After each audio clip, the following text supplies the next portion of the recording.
Ya, selamat pagi rekan-rekan saya, Ko Alfred, wah, jemaat setia kita dan semuanya yang sudah hadir di sini ya, bersyukur bisa kembali lagi menjelang tahun baru. Kita masih menyempatkan waktu untuk terus beribadah ya, tidak menyia-nyiakan waktu. Kita semua bersyukur ya, SAE bisa menjadi tempat untuk kita terus beribadah tanpa ada berhentinya. Oke, mari kita sebelum mulai ibadah hari ini, mari kita tundukkan kepala dan berdoa. Tuhan, terima kasih atas waktu ini Tuhan.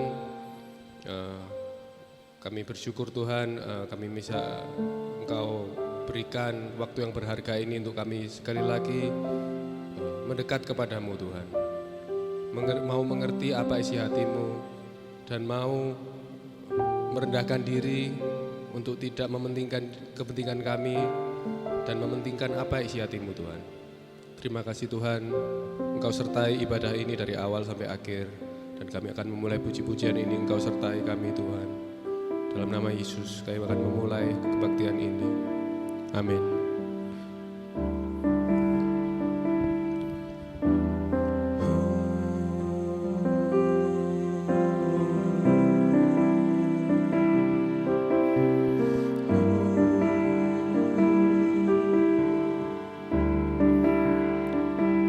Jemaat, kita nyanyikan lagu ini. Bapakku datang menyembahmu di sini. Ku percaya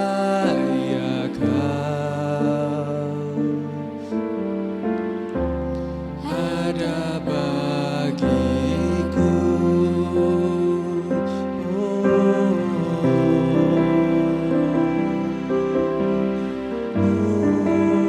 Yesus sertai kami.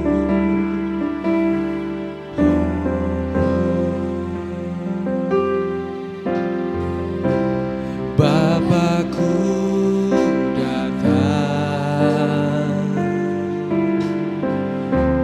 menyembahmu di sini. Ku percayakan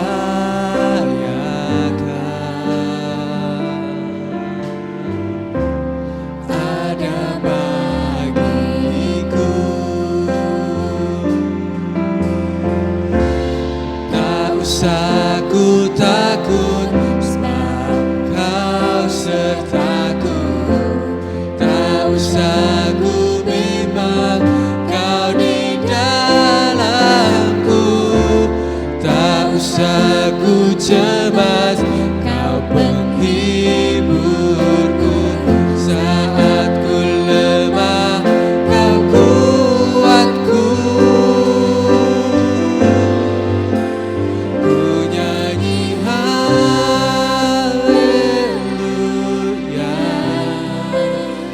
Ku nyanyi haleluya.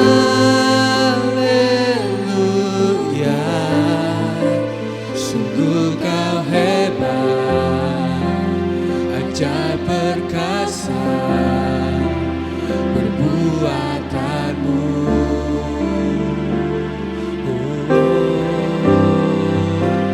Ku nyanyi haleluya.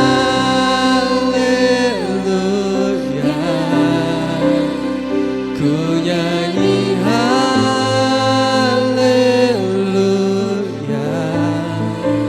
Sungguh Kau hebat, ajaib perkasa perbuatanmu. Di hidupku. Mari jemaat, kita bangkit berdiri dan kita hargai waktu kita bersama Tuhan kita hari ini. Bapakku datang. Bapakku datang menyembahmu di sini. Ku percaya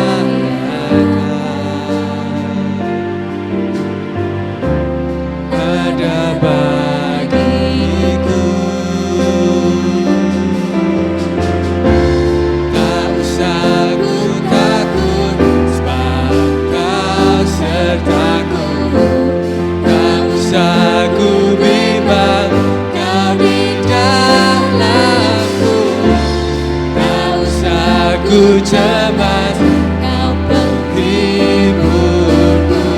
Saat ku lemah, Kau kuatku.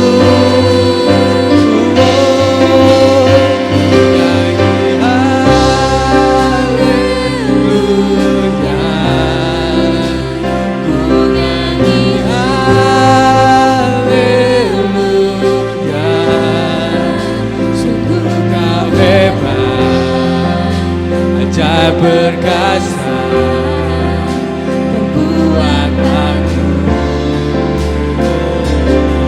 Yesus. Ku nyanyi haleluya, ku nyanyi haleluya. Sungguh Kau hebat, ajaib perkasa perbuatanmu. Di hidupku, Yesus, kami datang memuji-Mu Tuhan. Sertai hidup kami Tuhan.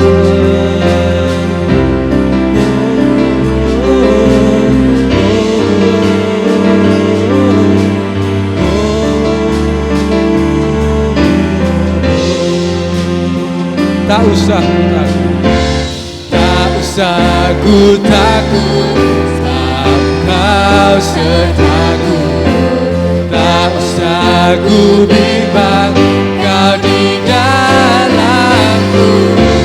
Tak usah ku cemas, Kau penghiburku. Saat ku lemah, Kau kuatku. Sekali lagi, tak ku takut, sebab Kau sertaku. Tak usah ku bimbang, Kau di dalamku. Tak usah ku cemas, Kau penghiburku. Saat ku lemah, Kau kuatku.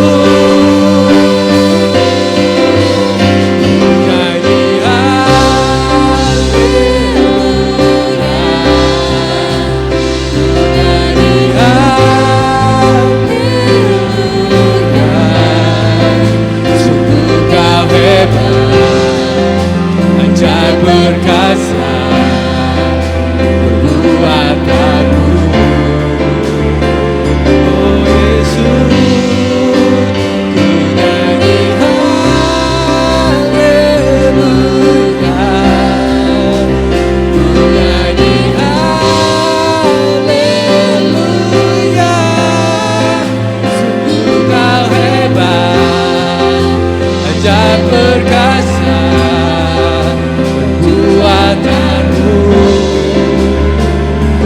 oh hidupku. Terima kasih Tuhan, terima kasih. Kami bersyukur Tuhan. Amin. Oh sembah dan puji Tuhan kita, naikkan nama Yesus. Amin Tuhan, amin. Beri kemuliaan untuk Tuhan kita. Ya, bersyukur ya teman-teman bisa hadir kembali bersama kita hari ini, dan kita mau memulai kebaktian ini dengan juga memuji Tuhan kita. Ya, kita tos dulu dong. Happy New Year, belum ya? Happy Early New Year, Happy Early New Year. Happy Early New Year ya, besok sudah New Year. Kita happy bersama ya, sambil kita menyanyikan lagu ini. Mari kita bernyanyi teman-teman. Allah sumber kuatku, Allah sumber kuatku, Allah sumber kuatku dan baganku selamanya. Sekali lagi, Allah sumber kuatku, Allah sumber kuatku, Allah sumber kuatku dan banggaku. Sekali lagi teman-teman, lebih semangat. Allah sumber kuatku, Allah sumber kuatku, Allah sumber kuatku dan banggaku selamanya.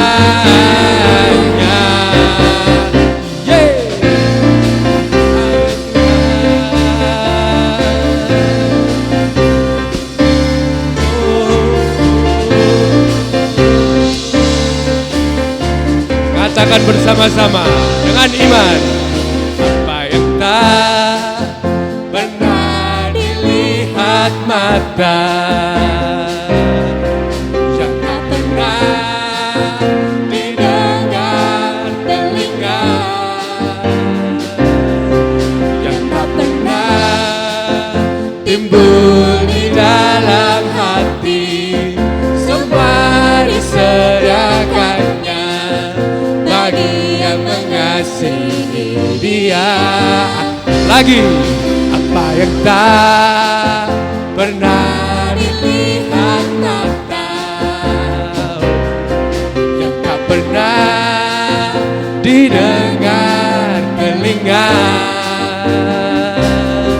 yang tak pernah timbul di dalam hati, semua disediakannya bagi yang mengasihi Dia. Allah sanggup melakukan segala perkara, dulu, sekarang, dan selamanya. Kuasanya tidak berubah. Allah sanggup melakukan segala perkara, dulu, sekarang, dan selamanya. Kuasanya tak berubah. Amin Tuhan. Amin, kami puji nama-Mu.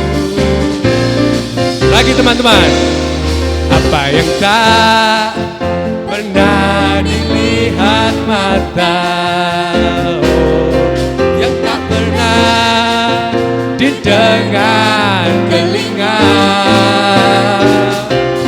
yang tak pernah timbul di dalam hati, semua disediakannya bagi yang mengasihi Dia.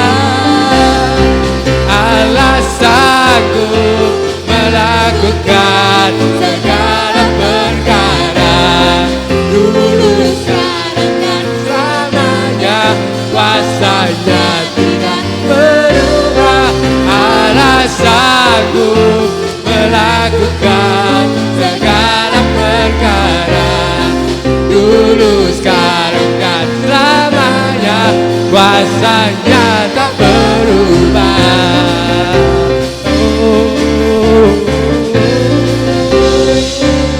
Amin Tuhan, kami memuji-Mu.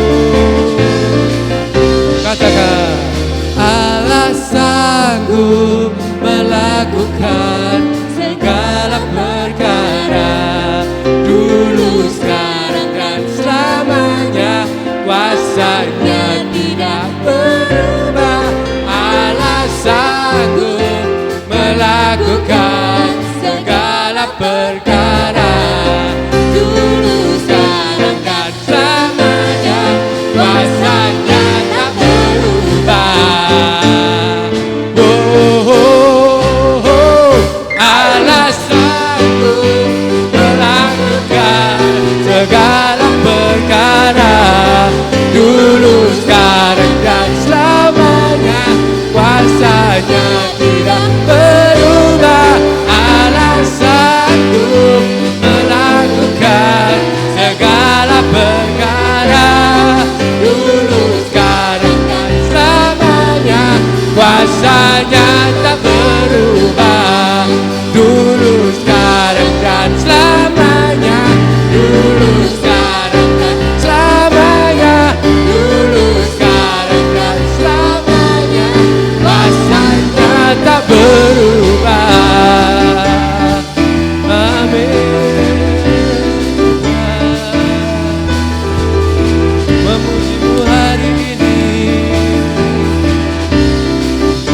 tepuk tangan Yesus. Amin, amin, amin. Silakan duduk teman-teman sebelum kita masuk ke lagu berikutnya. Ya ini jujur pengalaman pertama saya WL ya. Ini juga membangun iman saya juga dalam menjalani kehidupan saya. Mungkin tidak terlalu, mungkin trivial ya, WL menyanyi. Tapi menurutku menyanyi di hadapan Tuhan itu harusnya membuat aku lebih serius ya. Tidak hanya di hadapan jemaat juga, tapi aku ini hari ini berhadapan dengan Tuhan juga. Bagaimana aku menguji imanku, apakah aku ini selama ini ya karena ikut-ikutan saja atau benar-benar karena iman. Ya semoga hari ini membuat iman kita semua bertumbuh. Mari kita tundukkan kepala, merenungkan lagu yang akan kita nyanyikan ini.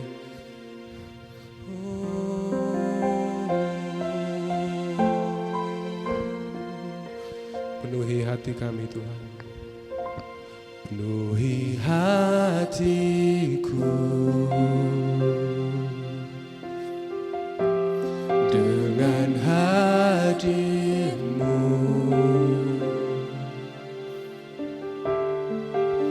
Ku rindu memandang wajah-Mu, oh Tuhan, di dalam kekudusan-Mu.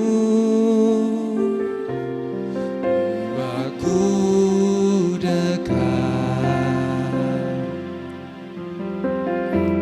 dalam hati-Mu.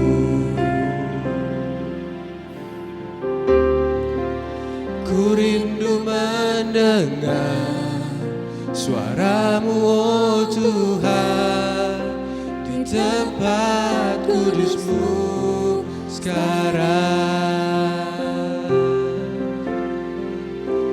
Ku rasakan kasih-Mu dan indahnya kekudusan-Mu. Penuhi dengan kasih-Mu, diam di hadirat-Mu. Ku mengangkat tanganku dan ku bersyukur menyembah-Mu. Penuhi dengan kasih-Mu, diam di hadirat-Mu. Oh Tuhan Yesus, penuhi hati kami Tuhan. Penuhi hatiku Yesus, dengan hadir-Mu. Oh Tuhan, ku rindu memandang wajah-Mu, oh Tuhan, di dalam kekudusan-Mu. Aku dekat, oh Yesus, dalam hati-Mu. Ku rindu mendengar suara-Mu, oh Tuhan, di tempat kudus-Mu sekarang. Ku rasakan kasih-Mu dan indahnya kekudusan-Mu. Penuhi dengan kasih-Mu, diam di hadirat-Mu. Ku mengangkat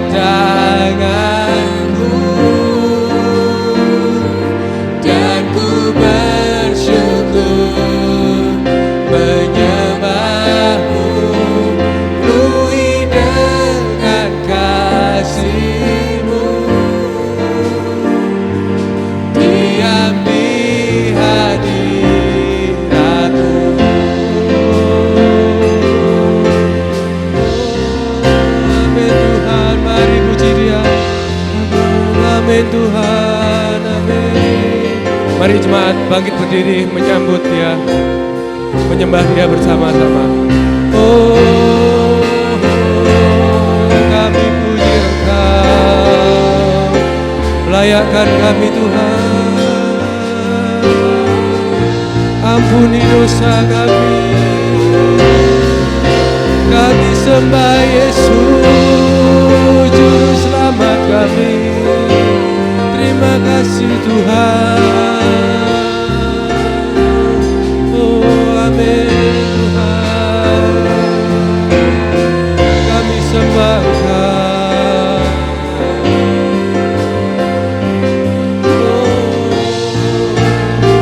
Mari teman-teman, sembah Dia lebih lagi. Ku rasakan kasih-Mu dan indahnya kekudusan-Mu, dengan kasih-Mu diam di hadirat-Mu. Ku mengangkat tanganku dan ku bersyukur menyembah-Mu. Penuhi dengan kasih-Mu, diam di hadirat-Mu.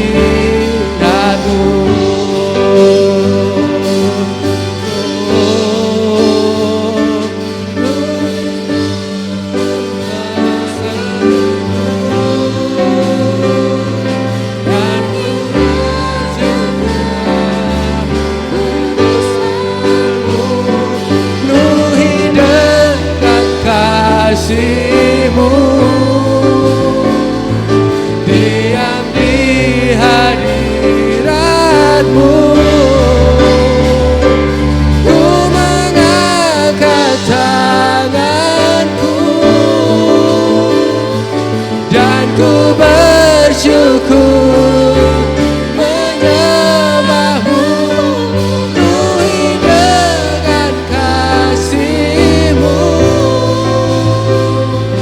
diam di hadirat-Mu. Mari jemaat, nyanyikan sekali lagi. Ku rasakan kasih-Mu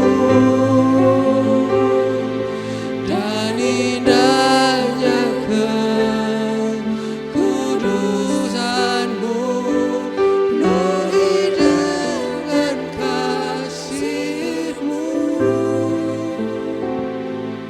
diam di hadirat-Mu.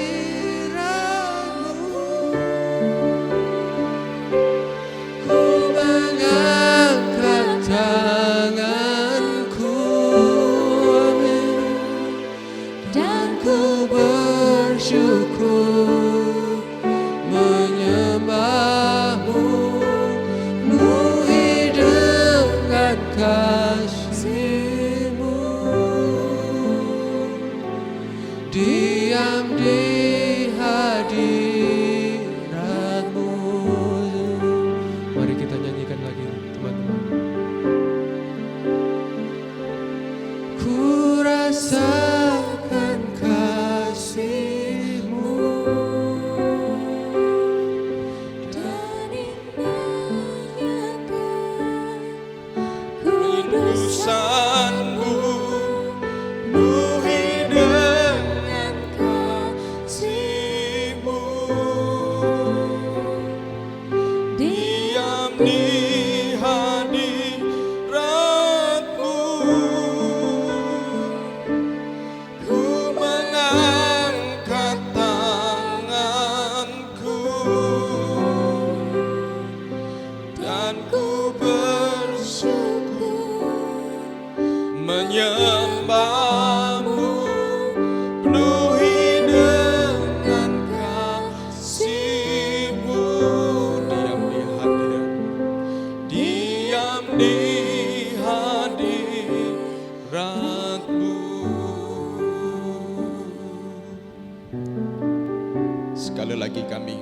mengucap syukur di hadapan-Mu Tuhan. Sepanjang tahun ini Engkau menyertai kami. Kadang-kadang penyertaan-Mu kami tidak benar-benar merasakannya, mengalaminya, seolah-olah hidup berjalan begitu saja. Tetapi kalau kami kemudian coba keluar dari kehidupan kami, iman kami kepadamu, dan mulai bertukar cerita, kisah dengan orang-orang lain, biasanya disitulah kami mulai bisa melihat perbedaan penyertaan-Mu kepada kami. Itu sebabnya adalah penting untuk kami bukan hanya hidup di dalam kotak, di dalam box hidup kami sendiri dan sibuk dengan urusan kami, tetapi ajar kami juga untuk dapat keluar, melihat, mendengar, dan berbincang-bincang dengan orang-orang lain. Dan kami akan disadarkan Tuhan bahwa Engkau menyertai kami. Itu sebabnya Engkau mengajak kami untuk mengingat orang lain. Engkau mengajak kami untuk juga berpikir tentang orang lain. Supaya pada akhirnya bukan semata-mata supaya kami bisa mensyukuri, kami bisa bersyukur, bukan hanya itu. Tetapi lebih daripada itu, Engkau memanggil kami untuk menjadi terang dan garam bagi dunia ini. Terima kasih ya Tuhan. Sekali lagi kami ingin merenungkan firman Tuhan di akhir tahun 2023. Dan kami berdoa supaya Tuhan, kehadiran-Mu menolong kami mengerti, memahami, dan membuka diri kepada firman Tuhan. Demi nama Yesus Kristus, kami siap merenungkan firman-Mu. Haleluya, amin. Puji Tuhan, silakan duduk kembali saudara-saudara. Terima kasih buat tim worship yang sudah membantu kita semua untuk bisa menyembah Tuhan, memuji Tuhan, dan melayani pada kesempatan pagi hari ini. Saudara-saudara, saudara diberkati oleh tim worship yang sudah melayani pagi hari ini. Amin ya saudara-saudara ya. Bayangkan kalau tidak ada bagaimana ya saudara-saudara. Oke. Tahun 2023 ada 360 berapa ya? 64 dan 64 ya. Hanya 4 tahun sekali menjadi 365, dan tahun 2023 bukan tahun kabisat, sehingga saudara yang lahir bulan Februari tanggal 29 tahun 2023 saudara tidak bisa merayakan ulang tahun ya. Kecuali tahun depan saudara akan menemukan tanggal 29 bulan Februari. Dan saudara-saudara, di akhir tahun ini saya akan mengajak saudara-saudara untuk merenungkan firman Tuhan. Pada dasarnya kali ini saya tidak mencari kebenaran untuk saudara-saudara. Tetapi saya mengajak saudara menemukan kebenaran sendiri pada siang hari ini. Yang kita mau renungkan bersama-sama, tentu saya sudah membaca, mempersiapkan supaya kita tidak kehilangan arah. Tetapi di dalam renungan pagi hari ini tentang unconditional love, kasih yang tidak bersyarat, saya mengajak kita untuk merenungkannya bersama-sama. Dan kiranya melalui apa yang kita baca, nanti saudara-saudara bisa menemukan kebenaran untuk saudara masing-masing di akhir tahun 2023 ini ya saudara-saudara.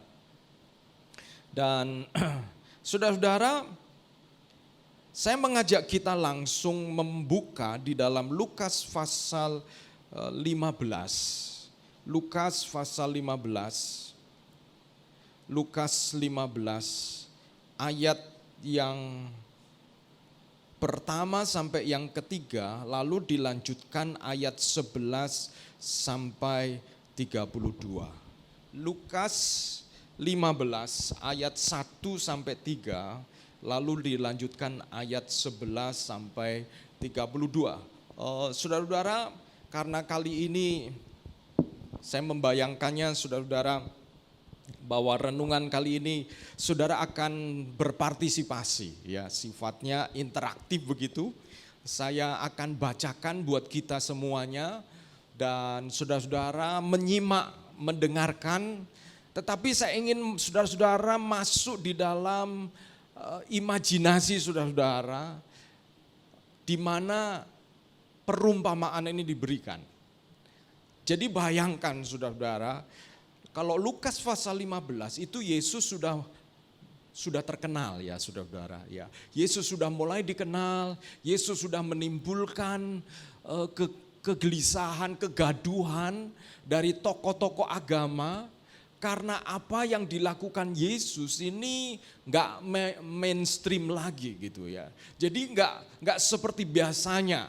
Awal-awal kalau saudara perhatikan Yesus mengajar di depan bait Allah, di mana itu biasanya juga dilakukan oleh para tokoh agama. Mereka melakukan itu. Tetapi kemudian Yesus mulai lebih liar. Karena dia melakukannya bukan hanya di tempat-tempat yang dianggap sebagai tempat yang biasa para rabi mengajar. Tetapi Yesus mulai memilih kadang-kadang di lembah. Ingat, Yesus pernah mengadakan mujizat memberi makan 5.000 orang lebih. Itu Yesus mengajar di lembah, kumpul, orang-orang duduk. Dan karena orang-orang tidak bisa lagi menunggu Yesus di tempat-tempat tertentu. Bahkan Yesus mengajar di pinggir pantai. Menemukan tempat-tempat yang lapang dan ideal untuk berkumpul. Dan suara Yesus bisa didengar oleh orang banyak tersebut. Dan mereka mendengarkan Yesus. Coba kita perhatikan di dalam Lukas pasal 15 ayat 1 sampai yang ketiga dulu. Para pemungut cukai dan orang-orang berdosa biasanya datang kepada Yesus untuk mendengarkan dia. Bayangkan ini saudara-saudara, para pemungut cukai, jadi bukan hanya satu saja, tetapi para pemungut cukai, orang-orang yang dikenal sebagai pemberontak, koruptor. Bisa jadi ini tokoh-tokoh politik yang kadang-kadang orang bisa mengatakan pagi kedelai, sore jadi tempe. Omongannya sulit dipercaya saudara-saudara. Dan kadang-kadang di tengah-tengah tahun politik ini, di mana 14 Februari saudara akan mencoblos. Jujur, kadang-kadang hati saya juga bingung saudara-saudara. Siapa yang saya mau pilih? Tapi saya ingat ada seorang tokoh agama yang mengatakan kalau Anda memilih pemimpin, Anda hanya akan bisa memilih the less evil leaders. Pemimpin yang karena pada dasarnya agak sulit menemukan pemimpin yang benar-benar murni. Tetapi saudara akan memilih the less evil leader. Pemimpin yang kejahatannya sedikit saudara-saudara. Karena sulit menemukan pemimpin yang tidak ada kejahatannya. Dan itu susahnya saudara-saudara.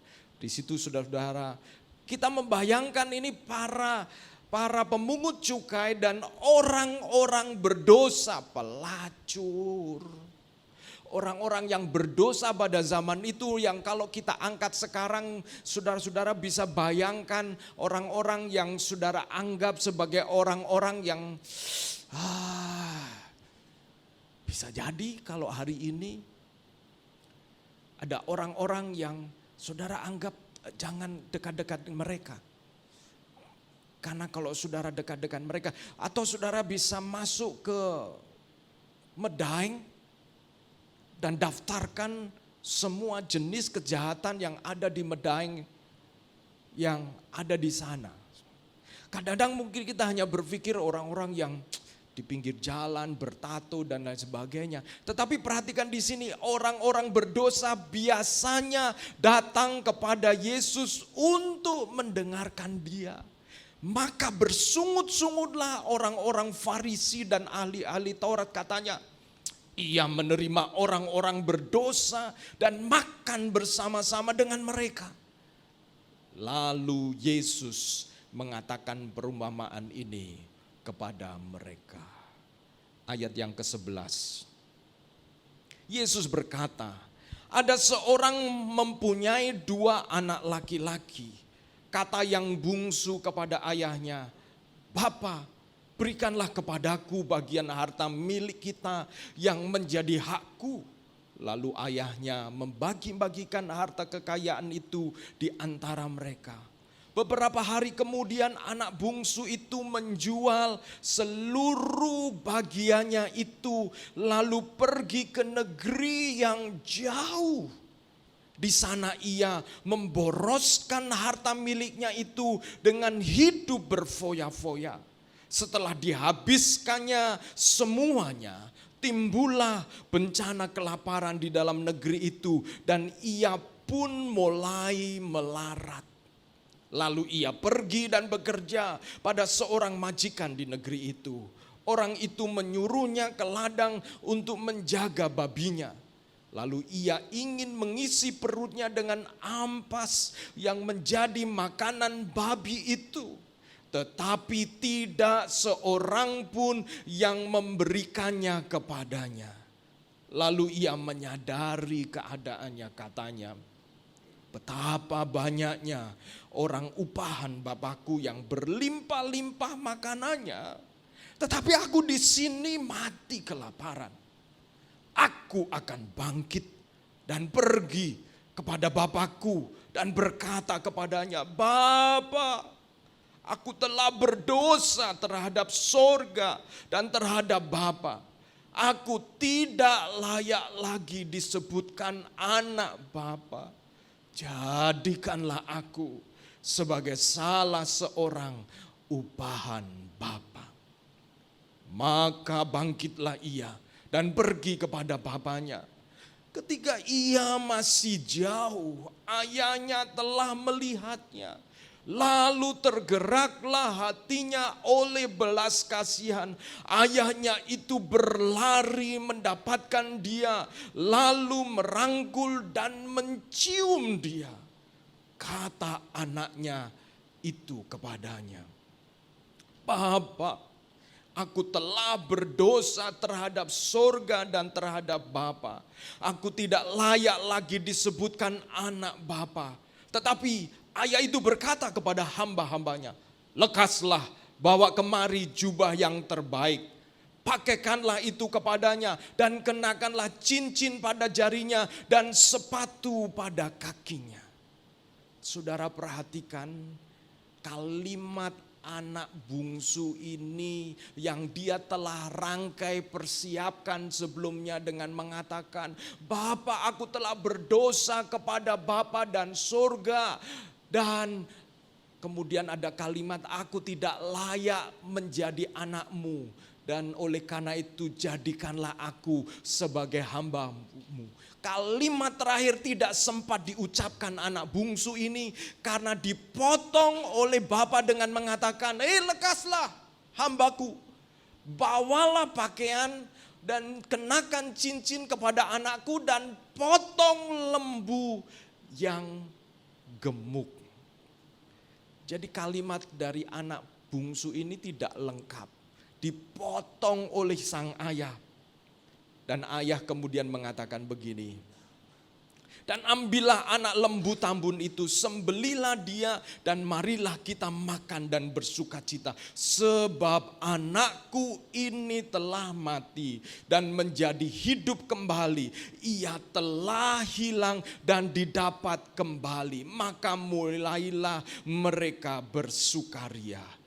Tetapi anaknya yang sulung berada di ladang, dan ketika ia pulang dan dekat dengan rumah, ia mendengar bunyi seruling dan nyanyian tari-tarian. Lalu ia memanggil salah seorang hamba dan bertanya kepadanya, "Apa arti semua ini?"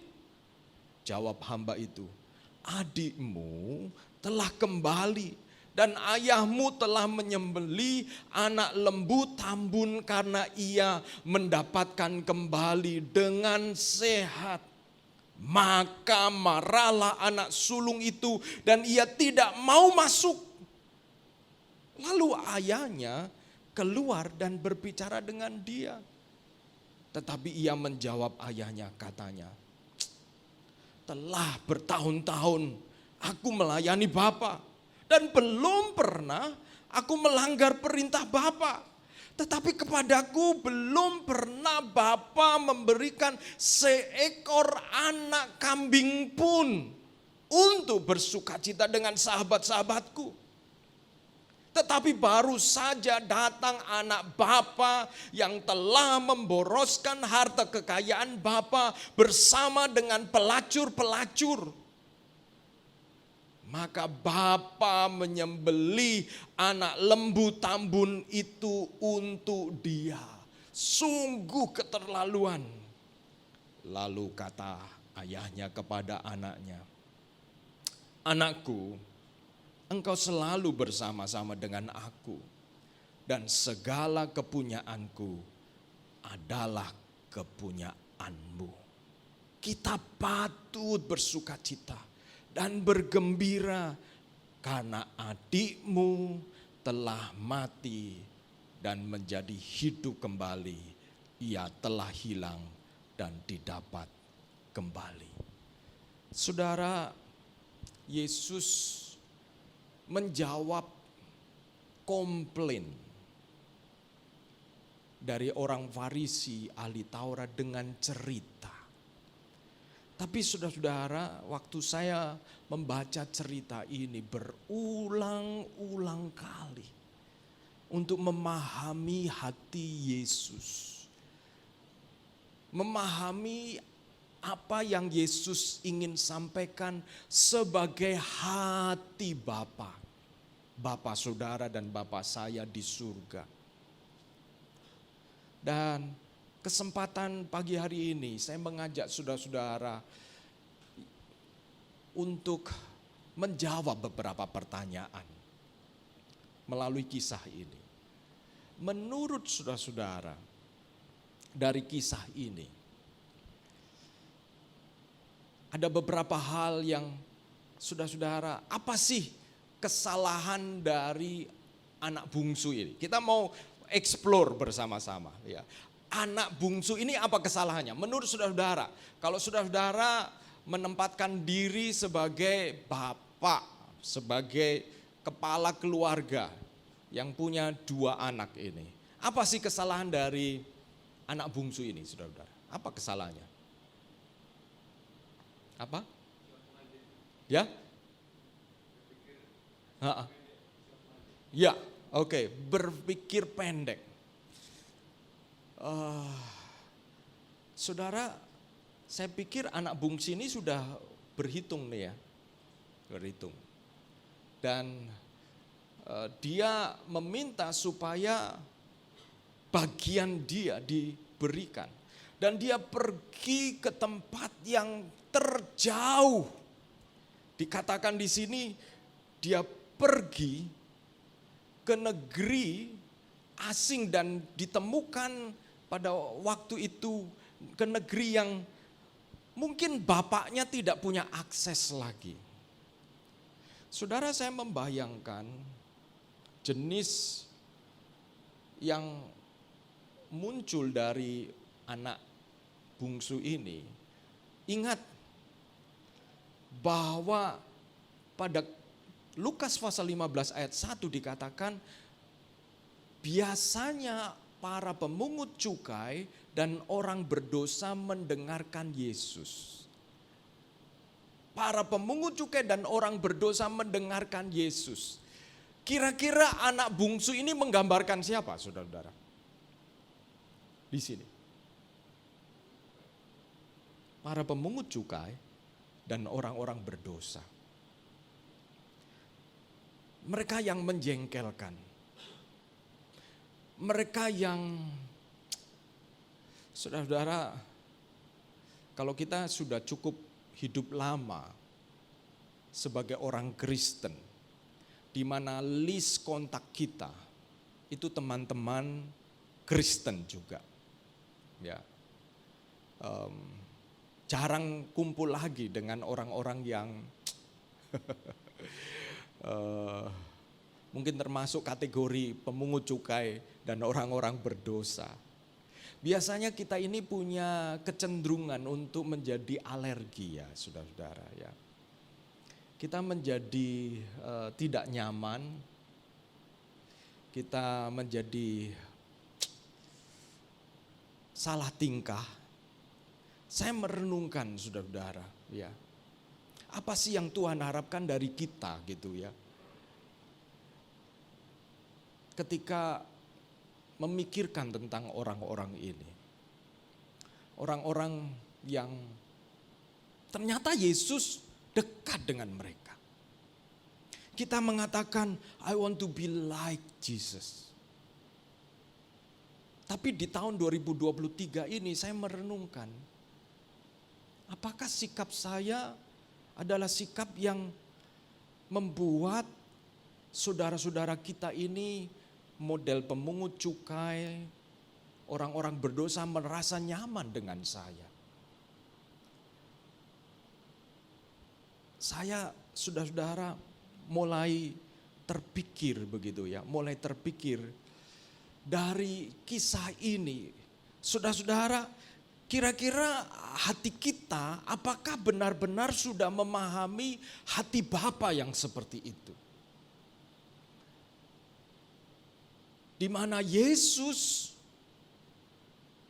biasa didatangi, dan kalau Yesus biasa, menurut saudara-saudara, kira-kira sikap Yesus seperti apa? Yang membuat orang-orang itu merasa nyaman. Saya pikir yang pertama, Yesus dia tidak menghakimi, pandangan matanya tidak menghakimi orang-orang ini. Yang kedua, kemungkinan besar Yesus tidak selalu berada di depan bait Allah. Karena bait Allah atau tempat-tempat yang dianggap suci menjadi tempat-tempat yang bagi orang-orang ini adalah tempat-tempat yang menuduh mereka. Artinya Yesus tidak 7 kali 24 jam berada di tempat-tempat yang dianggap suci. Bahkan Yesus pernah makan di rumah Zakius, pemungut cukai. Saudara bisa membayangkan kira-kira pribadi Yesus ini seperti apa? Mungkin pribadi Yesus bukan seperti saya yang kebanyakan di sekolah teologi, mungkin di gereja, tapi justru pribadi Yesus ini berada di tempat-tempat yang di mana orang-orang ini merasa nyaman. Nah, saudara-saudara, saya mengajak kita untuk merenungkan unconditional love yang kita pikirkan itu seperti apa. Saudara, ini merupakan kesulitan pribadi buat saya karena saya adalah seorang anak pendeta. Untuk membayangkan. Tapi saudara-saudara, saya ingat dulu di Semarang, masa kecil saya, kami tinggal di sebuah tempat yang itu seberang jalan, ya. Di seberang jalan itu adalah lokalisasi, saudara-saudara, ya. Kalau saudara pergi ke Semarang, ada satu tempat lokalisasi yang namanya Sunan Kuning. Jadi itu menarik karena di daerah itu ada satu bukit yang merupakan makam dari Sunan Kuning ini. Jadi ini sebenarnya tempat yang termasuk sakral, namanya juga Sunan ya saudara-saudara ya. Saudara tahu Sunan itu tokoh agama apa. Tetapi rupanya daerah itu, jadi ini sebuah semacam kontras gitu. Daerah itu sebutannya Sunan Kuning karena di situ ada tokoh yang kemungkinan berdasarkan cerita itu adalah sunan yang berkulit kuning, saudara-saudara. Tetapi daerah itu adalah lokalisasi. Kalau di sini mungkin seperti dulu Gang Doli begitu ya, saudara-saudara. Nah, gereja kami ada di seberang sisi jalan yang lain. Tetapi saya ketika SD bergaul dengan teman-teman yang berasal dari sana, dari daerah seberang sana. Saya ingat ada teman saya yang satu kali kami main bersama-sama ke mengunjungi teman saya ini karena dia suka naik sepeda dan kakinya kemudian kena gigi dari sepeda sehingga kemudian kami berkunjung dan waktu saya berkunjung saya ingat SD ya saudara-saudara. Waktu itu saya main dan berkunjung saya baru tahu bahwa ternyata mama dari teman saya ini adalah seorang mucikari. Saudara tahu mucikari? Germo. Jadi dia punya banyak kamar. Dan saya waktu masih kecil saya nggak terlalu paham gitu. Tapi kemudian waktu saya masuk begitu ada seorang yang kemudian, Dek, ngapain kalian kecil-kecil ini? Kalian mau ngamar? Saya nggak ngerti apa itu perkataan dan pertanyaan itu. Tapi waktu saya besar saya sadar dan saya ingat gereja kami punya pos PI. Membuka cabang pelayanan anak-anak dan ketika saya sudah mulai remaja, waktu itu SMP dan SMA, itu salah satu pos PI kami adalah di kompleks itu, lokalisasi itu.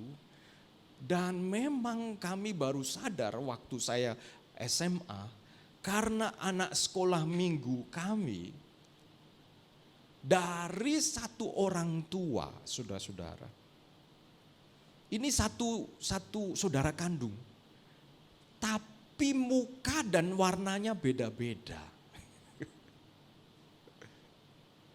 Ini bapaknya lain, saudara-saudara. Saudara-saudara yang berasal mungkin kita dari keluarga yang normal.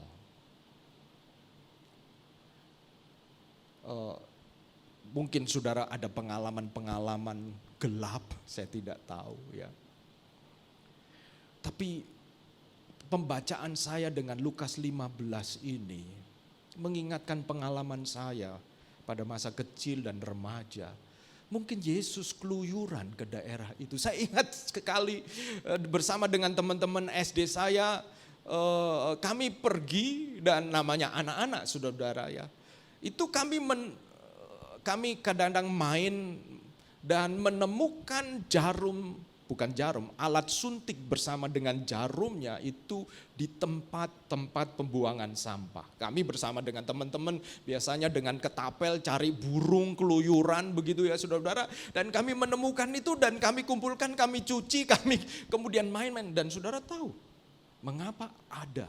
Saya baru tahu, saya ingat ketika terjadi penembakan misterius itu tahun Petrus ya, mungkin saudara ada yang saudara belum lahir atau masih bayi atau pada waktu itu daerah tersebut banyak orang yang kemudian ditemukan mati karena memang para preman biasa ada di situ.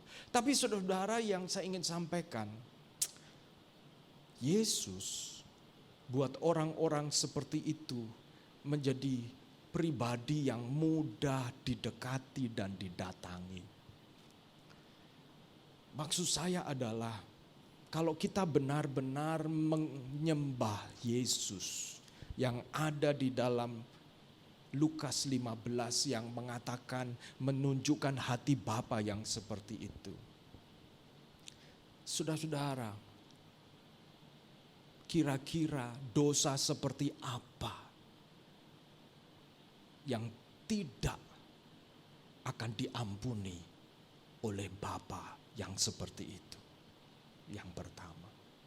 Dosa seperti apa yang tidak akan diampuni oleh Bapa yang seperti itu? Hati Bapa yang luar biasa. Dan saudara-saudara, yang kedua, pertanyaan yang kedua, apakah kita benar-benar paham menjadi seorang Kristen itu berarti meneladani Bapa yang seperti itu? Itu berarti, saudara-saudara, menjadi seorang Kristen bukanlah menjadi seorang yang seperti anak yang sulung ini, di mana taat, selalu bekerja membantu bapaknya di ladang, tetapi sewot ketika melihat bapaknya menerima anak bungsu, adiknya sendiri yang kurang ajar. Menurut saudara-saudara, kenapa anak sulung itu menjadi sewot, saudara-saudara? Anak sulung itu tidak senang. Mengapa, saudara-saudara? Mengapa dia tidak senang? Ya? Gak pernah merasa diperlakukan spesial, ya? Iya. Kenapa dia tidak pernah merasa diperlakukan spesial?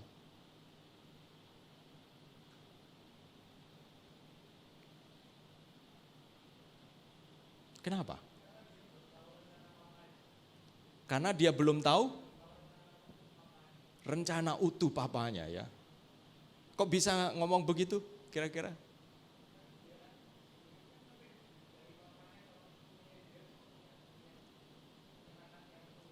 Oke. Ya, persepsi anak sulung itu merasa seperti pegawai. Saudara, bagaimana saudara dengan Tuhan? Apakah kita ini seperti pegawai Tuhan? Kadang-kadang kita ini tahu tentang karya salib. Tapi cara kita mengikut Tuhan itu seperti anak sulung ini. Di mana kita melakukannya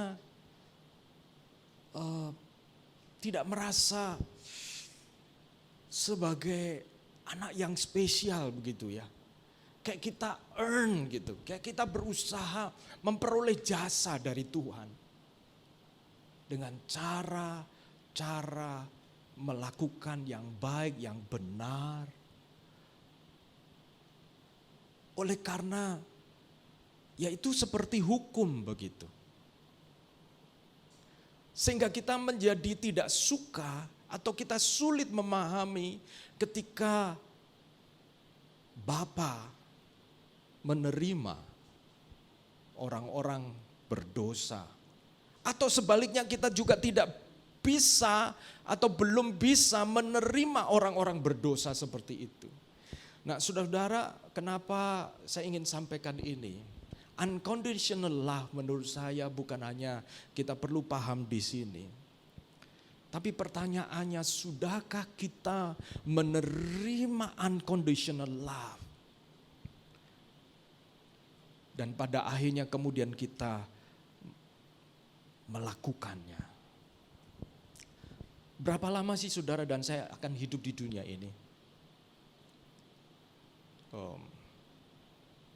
Ya, mungkin 70 tahun, ada 80 tahun. Kalau saya ini sebentar lagi, 2 bulan lagi saya akan berumur 52 tahun, saudara-saudara, ya. Saya waktu lihat umur saya 52 tahun, ya, jiwa saya masih merasa muda. Tetapi kekuatan saya tidak muda lagi. Yang saya ingin sampaikan adalah apakah kita sekian tahun ikut Tuhan sudah benar-benar bisa mengerti hati Bapa kita? Bahwa Dia sangat senang kalau ada adikmu yang mati hidup kembali. sangat senang kalau kita bisa membawa pulang adik-adik, saudara-saudara kita yang telah mati dan dibawa pulang ke rumah. Itu hati Bapa. Hati Bapa.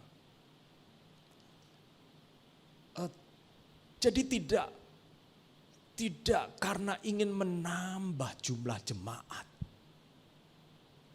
Ini menolong kita berpikir tentang semua yang kita lakukan. Promosi Instagram. Saya pikir hati Tuhan bukan hanya ingin, bukan maksudnya gereja itu bukan menjadi tempat untuk discontent church member. Just move from one church to another church. Gereja bukan menjadi tempat di mana jemaat-jemaat yang tidak puas untuk dipuaskan di satu gereja, di gereja yang lain. Kalau kita mengerti hati Bapa, pasti hati Bapa akan menjadi sedih. Karena dia mengutus anaknya bukan hanya untuk mengentertain orang-orang yang sudah mengenal Tuhan. Tetapi justru orang-orang yang sudah mengenal Tuhan memiliki hati Bapa untuk menjumpai para pemungut cukai dan orang berdosa. Saudara-saudaraku, kita bicara unconditional love. Berapa banyak saya ingin tanya kepada saudara-saudara. Hati saudara kemudian hancur, hati saudara akan tersentuh ketika ternyata kita bisa berjumpa dengan orang-orang yang mencari Yesus seperti itu. Dan kemudian mereka terbuka dan pada akhirnya mereka menemukan jalan pulang. Menemukan hati Bapa yang menginginkan agar semua orang tidak binasa, melainkan beroleh hidup yang kekal. Saya ingin mengakhiri renungan kita pada kesempatan siang hari ini, saudara-saudara, untuk berpikir, kira-kira saudara-saudara, di tahun 2023 ini, berapa banyak kesempatan yang kita telah miss. Kita ketika ketemu dengan pemungut cukai dan orang berdosa. Ingat, dikatakan di dalam ayat yang pertama tadi, mereka biasa datang kepada Yesus dan apa? Mendengarkan. Jadi Yesus bukan hanya pasif. Yesus bukan hanya tutup mulut, oke, kasih makan rame-rame. Yesus menyampaikan sesuatu yang membuat mereka datang kembali. Bukan makanan, tapi apa yang Yesus sampaikan, sikap-sikap Yesus.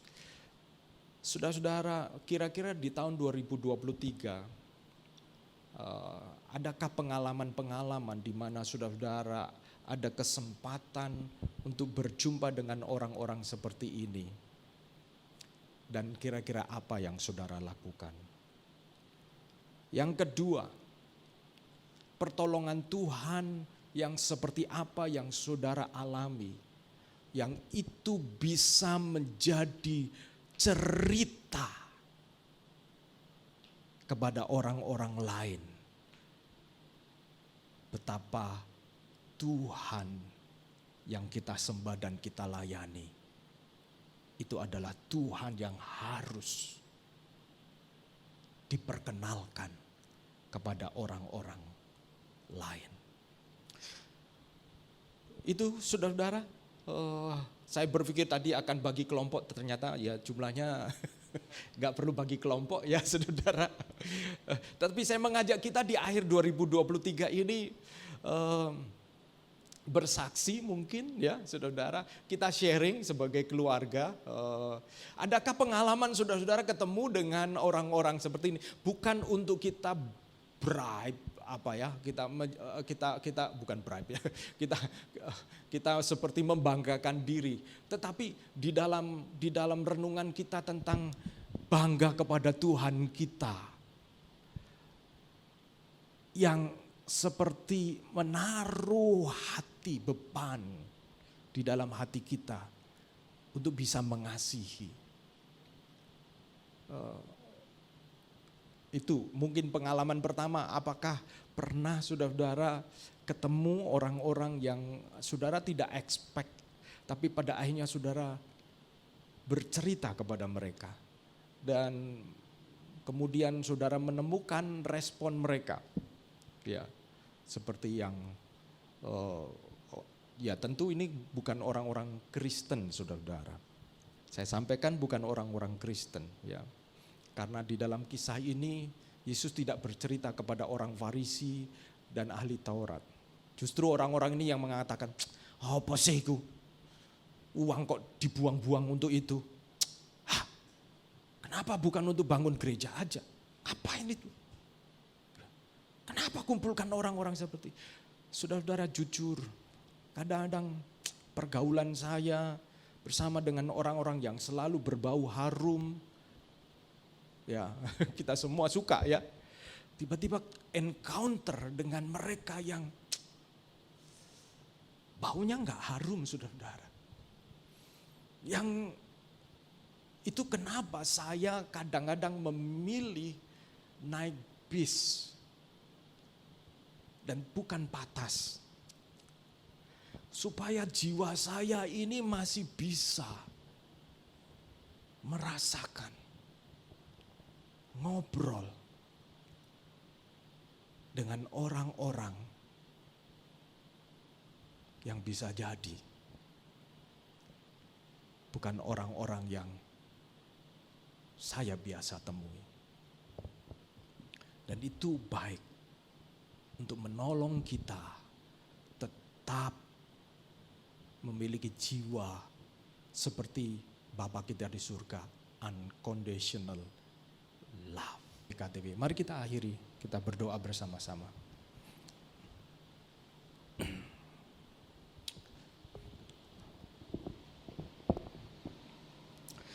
Saya minta pemain musik maju ke depan, kita nyanyi ini sebagai akhir dari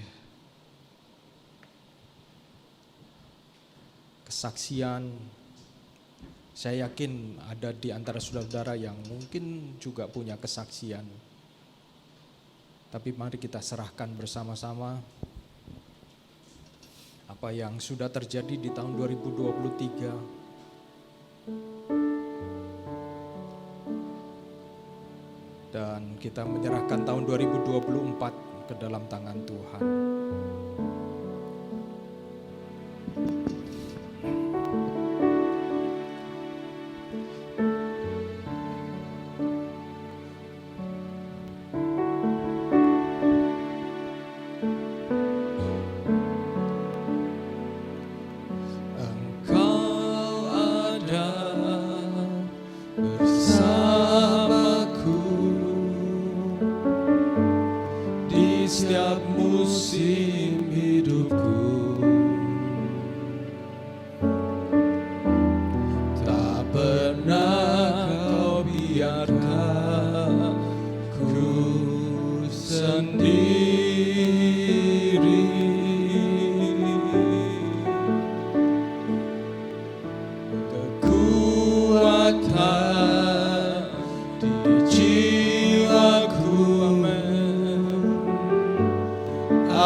Kita bangkit berdiri bersama-sama. Tak pernah ku ragukan kasih-Mu.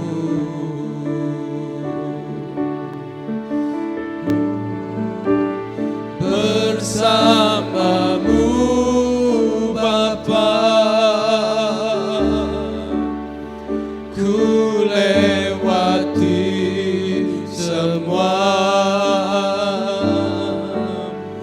perkenananmu yang teguhkan hatiku. Engkau yang bertindak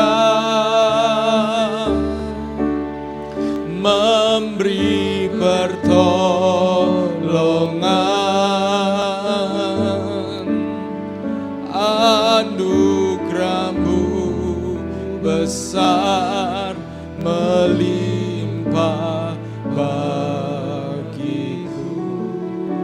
Mari kita akan berdoa bersama-sama. Bapa di dalam surga,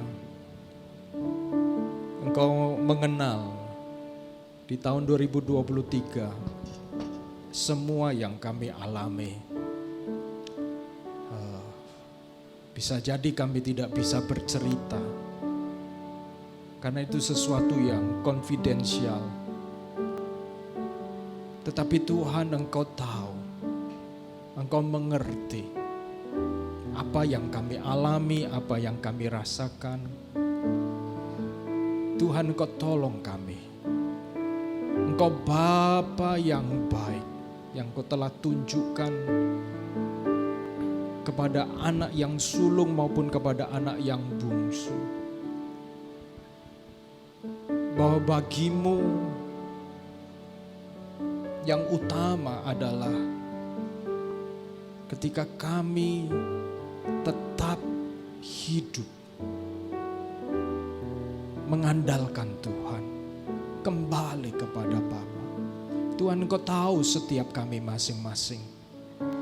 Kami mau berdoa supaya Tuhan Engkau menolong.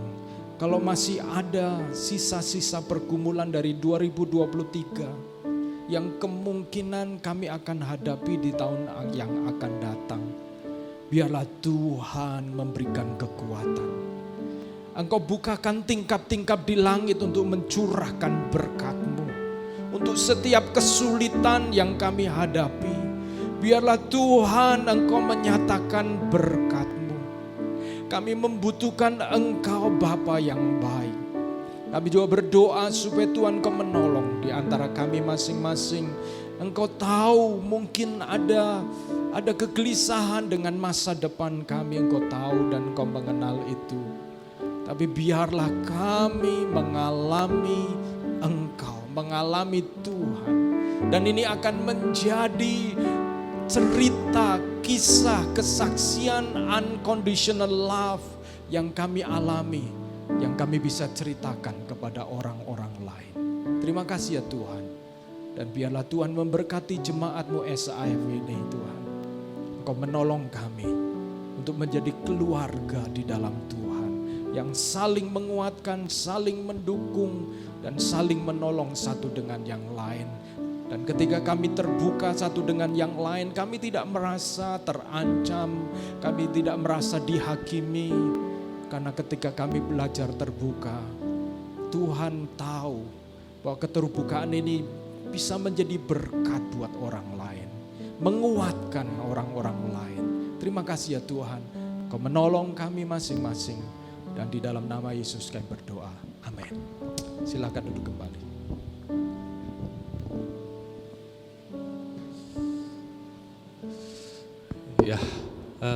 Ya. Shalom teman-teman. Ya. Senang sekali ya kita masih bisa berkebaktian dan di liburan panjang ini kita bersyukur ya, ada teman-teman yang masih setia terus beribadah bersama kita bersama. Nah, sebelumnya kita akan memberikan persembahan, tapi sebelum itu mari kita sekali lagi berdoa untuk persembahan ini. Tuhan, terima kasih atas waktu ini Tuhan, dan khususnya sebentar lagi kami memohonkan Tuhan agar tangan dan hati kami Engkau selidiki Tuhan, terutama isi hati kami Tuhan. Engkau murnikan motivasi kami Tuhan dalam memberikan persembahan. Biarlah apa yang kami berikan ini merupakan tindakan yang sesuai dengan kehendak-Mu Tuhan. Dan kami tahu Tuhan kami memiliki banyak kelemahan dalam motivasi kami, tetapi kami yakin, kami percaya Roh Kudus membantu kami dalam memberikan persembahan ini Tuhan. Terima kasih, dalam nama Yesus kami berdoa. Amin. Teman-teman bisa lewat online juga ya, enggak usah secara fisik juga bisa, online juga bisa di nomor rekening yang sudah tercantum di depan kursi. Dan ini sambil saya bacakan ayatnya di Lukas 15 ayat 31 yang tadi kita sudah dengar di kebaktian hari ini ya. Kata ayahnya kepada anak sulung, "Anakku, engkau selalu bersama-sama dengan aku dan segala kepunyaanku adalah kepunyaanmu." Ya, baiklah kita ketika memberi persembahan sudah bukan untuk menjilat Tuhan kita ya, tapi kita ini sudah sebagai anak sudah tidak lagi memberikan persembahan seperti orang yang membeli kasih dari bos kita gitu, seperti itu ya. Jadi semoga ini memurnikan motivasi kita. Dan untuk selanjutnya, jadi menjelang tahun baru dan menyambut tahun baru, beberapa kegiatan kita masih liburkan ya. Jadi seperti MOR dan KTB itu akan dimulai lagi di minggu kedua ya. Berarti katakanlah kalau MOR itu di hari Selasa tanggal 16. Jadi minggu depan masih belum, nah the next 2 weeks ya. Jadi harusnya selama 2 minggu ke depan MOR dan KTB akan libur ya. Nah, tapi tidak menutup kemungkinan kalau teman-teman dalam forum KTB mau ajak untuk untuk outing itu juga bisa. Biasanya kita begitu juga. Kita bikin forum lain selain KTB. Lalu ibadah hari Minggu tetap ada ya, nggak ada libur di ibadah, dan Sunday School juga tidak libur. Dan ya mungkin ini ya, kita jaga kesehatan juga untuk anak-anak kecil ya. Sekarang mungkin beberapa anak-anak banyak yang sakit mungkin karena dari liburan pulang dia sakit ya. Jadi hati-hati juga untuk para orang tua ya, jaga kesehatan anak-anak kita dan kita juga pribadi jaga kesehatan ya. Surabaya ini hujannya hilang lagi nih, sempat datang terus hilang lagi nih. Ya itu aja, dan kita akan welcome minggu depan lagi ya di tahun baru kita akan rayakan next week, itu berarti tanggal 6 ya atau tanggal 7 ya. Ya kita berharap kita bisa bertemu lagi minggu depan dengan jemaat yang lebih komplit ya. Ya itu aja, terima kasih, saya kembalikan ke Pak Agus.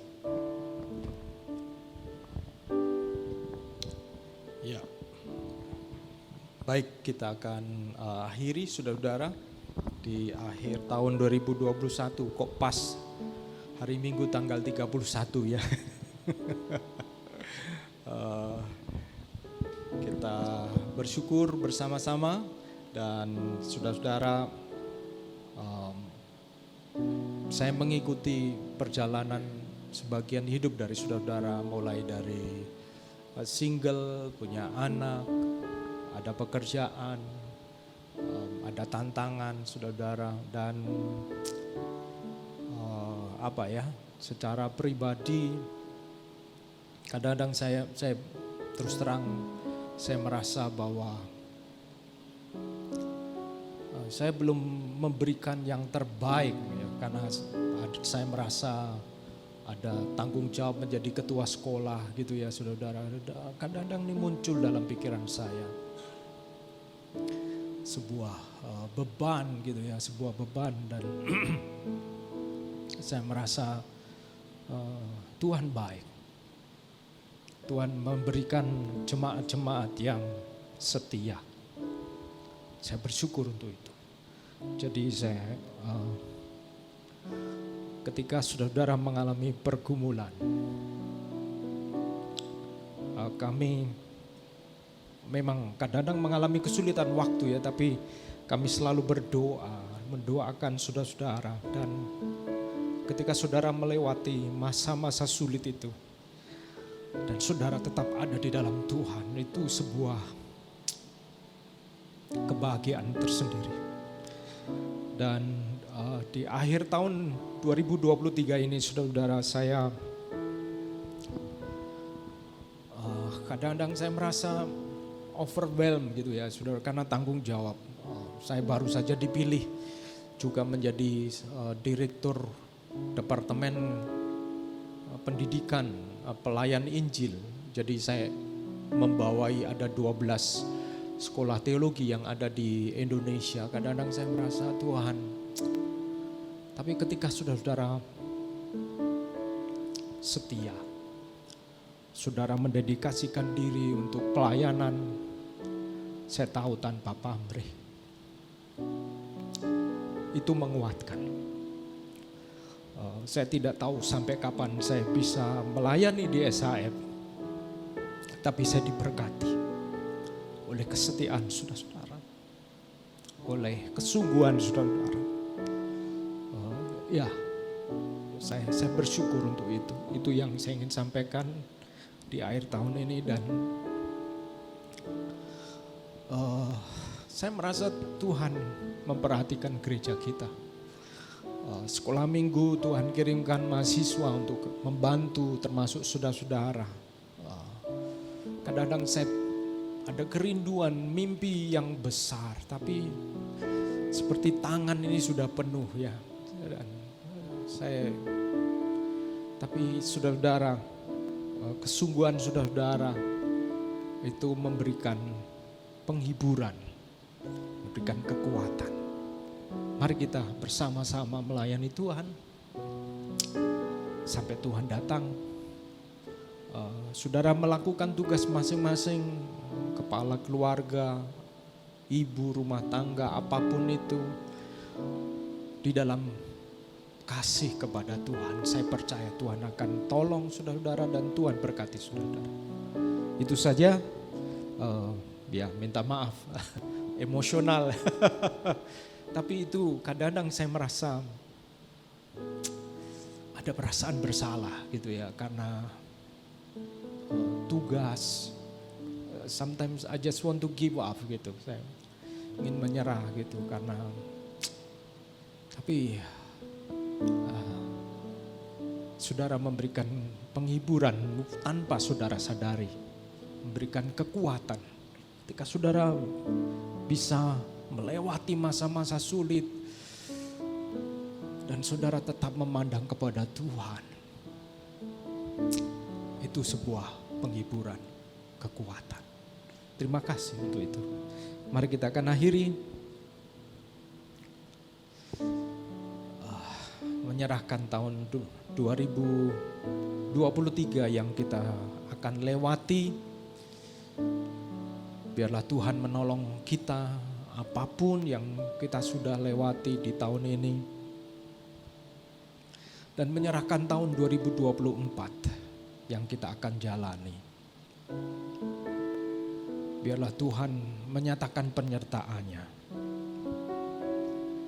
Melewati segala musim kehidupan. Kita terus berdoa, tak henti-hentinya berdoa. Supaya Tuhan memberkati gereja kita. Dan gereja kita bisa menjadi kepanjangan tangan kasih Tuhan.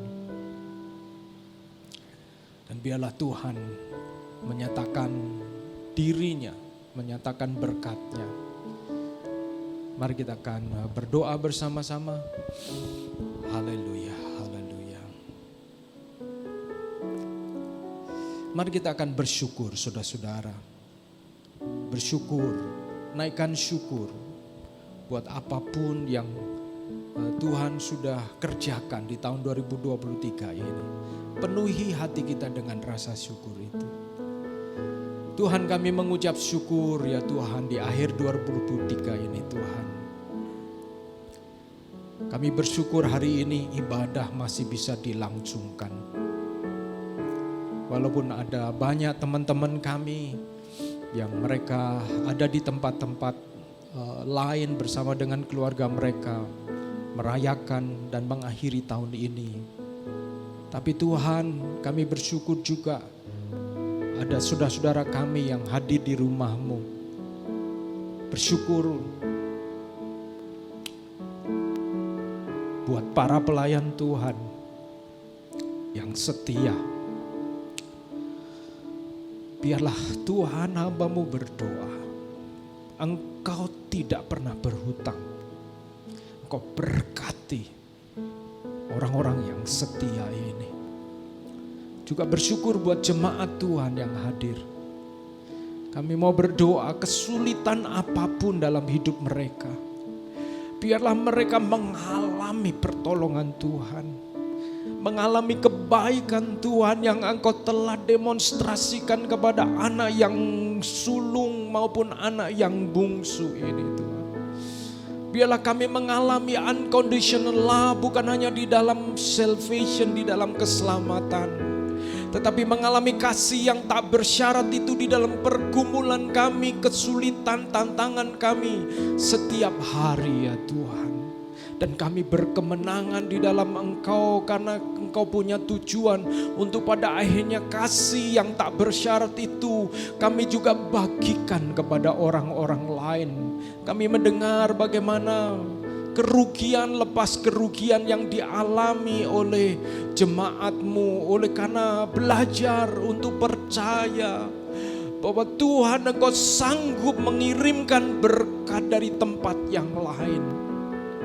Biarlah Tuhan Engkau nyatakan penghiburan-Mu kepada jemaat-Mu ini bahwa Engkau Bapa yang tahu memberikan roti yang terbaik ketika anak-anak-Mu meminta roti ya Tuhan. Kami mau berdoa untuk jemaat yang hadir pagi hari ini, berdoa Tuhan untuk leading, berdoa untuk Ardi, berdoa untuk Evin, untuk Henry, untuk Hendry, untuk Axel, untuk Stefan, Olive sekeluarga, untuk Avi.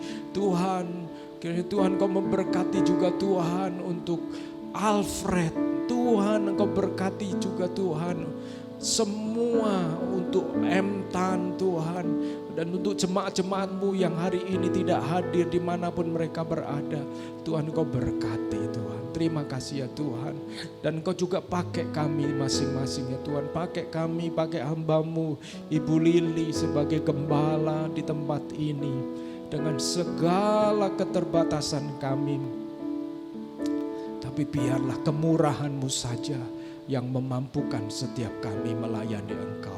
Terima kasih Tuhan. Saudara-saudaraku yang kekasih, mari bangkitlah berdiri dan terimalah berkat Tuhan. Tuhan menyinari engkau dengan wajah-Nya dan menghadapkan wajah-Nya kepadamu dan mencurahkan kepadamu damai sejahtera.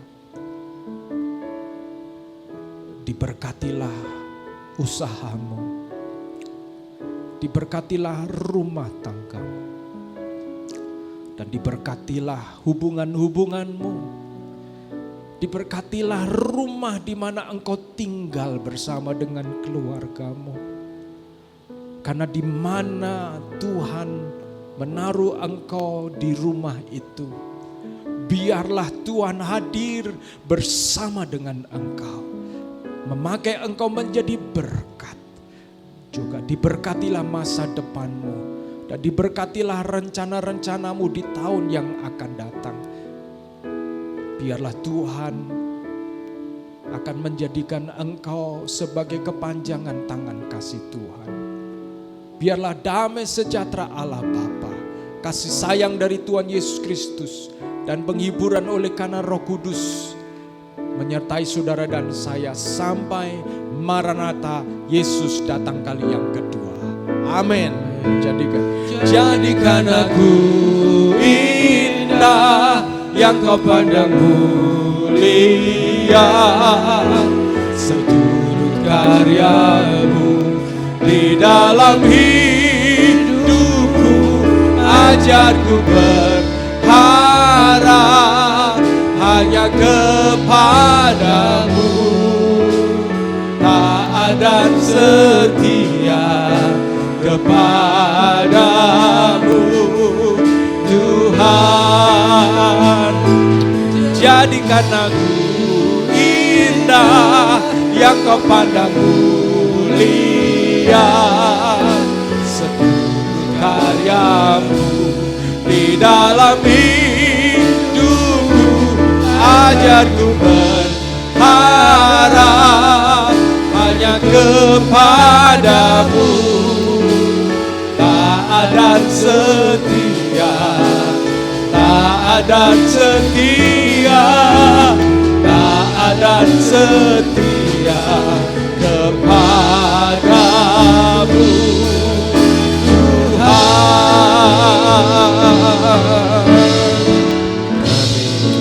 Amin, amin, amin. Happy Sunday dan selamat menjelang tahun baru.